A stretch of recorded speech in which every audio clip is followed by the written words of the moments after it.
शुरुआत Chennai super Kings के हिसाब से तो बिल्कुल भी नहीं जा रही है। ये सीजन शुरू हुआ था with them winning against Mumbai Indians, लेकिन उसके बाद दूसरे 2 मैचेस में they have lost consecutively। सबसे पहले वो आरसीबी से 50 रनों से हारे और उसके बाद सबसे recently they lost to Rajasthan Royals। It's safe to say that things are not going in their favor and there are a couple of areas जहाँ उन्हें work करना होगा before they meet their next rival this week। चलिए analytically समझते हैं कि ऐसे 3 क्या रीजंस है जहां CSK need to work on before meeting their next opponent. सबसे पहली प्रॉब्लम है टॉप ऑर्डर की स्ट्रगल्स। टी20 क्रिकेट का सबसे इंपॉर्टेंट पार्ट होता है एक्सप्लोसिव और क्विक फायर स्टार्ट्स, जो कि सीएसके के ओपनर्स इस वक्त नहीं दे पा रहे हैं। आई मीन एक प्लेयर तो दे रहा है पर दूसरा सपोर्ट नहीं कर पा रहा। जहां रचिन रविंद्रा पहले 2 मैचेस में काफी बेहतरीन खेले और सिर्फ मोस्ट रीसेंट मैच में ही इनका एक फेलियर आया, Rahul Tripathi has been consistently inconsistent. Openers inconsistent रहे हैं, जिसकी वजह से मोमेंटम ही नहीं बन पा रहा है for this team to be able to score big. अगर हम बात करें इनकी ओपनिंग पार्टनरशिप्स की, यानी कि when they lost their first wicket in this previous 3 games, तो वो कुछ इस तरह है। मुंबई इंडियंस के खिलाफ 11 रनों की पार्टनरशिप के बाद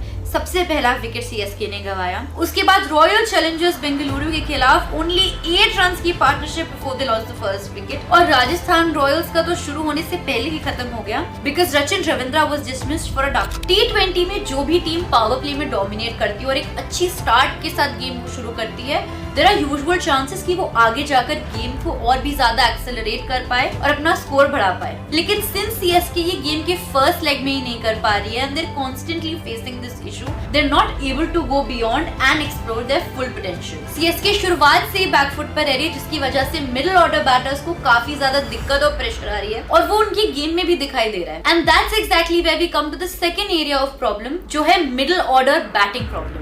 सीएसके का मिडिल ऑर्डर यानी कि नंबर 3 से लेकर नंबर 6, जो जाना जाता है अपनी फायरी और एक्सप्लोसिव परफॉर्मेंसेस के लिए, इस सीजन बहुत फीकी नजर आ रही है। गायकवाड ने पहले 2 मैचेस में चाहे जैसा भी परफॉर्म किया हो, in the recent match he actually scored a very quick 50 और उसके बाद उनका वो 60+ रन्स का नॉक भी काफी ज्यादा इंपॉर्टेंट था टीम के लिए, लेकिन वो अपने आप को गेम फिनिश करने तक नहीं रोक पाए। सही टाइम पर एक्सेलरेशन ना मिलना has been a constant part this season for CSK. Shivam Dube, जिनसे हमने काफी सारी बेहतरीन परफॉर्मेंसेस देखी हुई हैं ओवर द इयर्स, इस सीजन उतने अमेजिंग और उतने इन फॉर्म नहीं नजर आ रहे हैं। वहीं अगर हम जडेजा की बात करें तो in the previous match there was some flukes on his part. He did score an important score, लेकिन वो जिस पेस पे आया, क्या वो एक्यूरेट थी?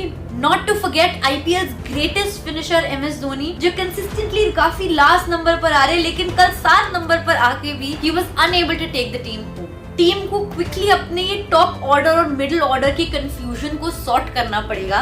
They would have to make sure that the quick starts are carried forward and accelerated well by the middle order, ताकि ये वो मोमेंटम एक बड़े स्कोर में कन्वर्ट कर पाए। और जहां बैटिंग से ये 2 प्रॉब्लम्स है, वहीं तीसरा बड़ा एरिया है पावर प्ले की बॉलिंग, जहां पर सीएसके के बॉलर्स कुछ ज्यादा ही रन्स खा रहे हैं। पिछले 3 मैचेस में सीएसके के बॉलर्स ने पावर प्ले में रन्स लीक करे हैं और वो भी काफी सारे। मुंबई इंडियंस के खिलाफ 52 for 3 अर्ली विकेट्स ने हेल्प किया, लेकिन तब भी काफी ज्यादा एक्सपेंसिव थे। इसके बाद आरसीबी के खिलाफ सिर्फ 56 for 1 रन फ्लो रोक ही नहीं पाए वो लोग when Phil Salt was hitting runs। और तीसरा मैच जो राजस्थान रॉयल्स के खिलाफ था, वहां उन्होंने पावर प्ले में 79 रन्स कंसीड करे, वो भी at the loss of just 1 wicket। They were completely outplayed in the power play and they had absolutely no clue what was going on for them। Clearly wickets सही time पर नहीं आ पा रहे हैं in the power play and that is where they're losing the grip slowly and slowly। इसी की वजह से ऑपोजिशन के बैटर्स जल्दी सेट हो जाते हैं and they get more comfortable when it comes to hitting big shots। I think the only diamond in CSK's bowling lineup this season has been Noor Ahmed। So for CSK to be able to turn things around for them and in their favor, they need to work on 3 things। सबसे पहला है top order यानी कि openers को power play में टिके रहना है। They have to find a way, they have to devise a plan कि उनकी वो पार्टनरशिप काफी स्ट्रॉन्ग हो और वो एक काफी अच्छे टोटल पर पहुंच जाए before CSK even loses a wicket. दूसरा है मिडिल ऑर्डर का क्लियर इंटेंट और एक प्रॉपर गेम प्लान बनाने की नेसेसिटी, जो उन्हें गेम में और आगे लेके जाएगी और वो मिडिल ओवर्स में एक्सेलरेशन कर पाएंगे। तीसरा और आखिरी पॉइंट है कि बॉलिंग यूनिट को गेम की शुरुआत में ही स्ट्राइक करना है और ऑपोजिशन के बैटर्स को ओपन और कॉन्फिडेंट होने से पहले ही रोकना है। If these 3 key areas are looked upon, then there's absolutely nothing that's going to stop CSK from winning their upcoming matches।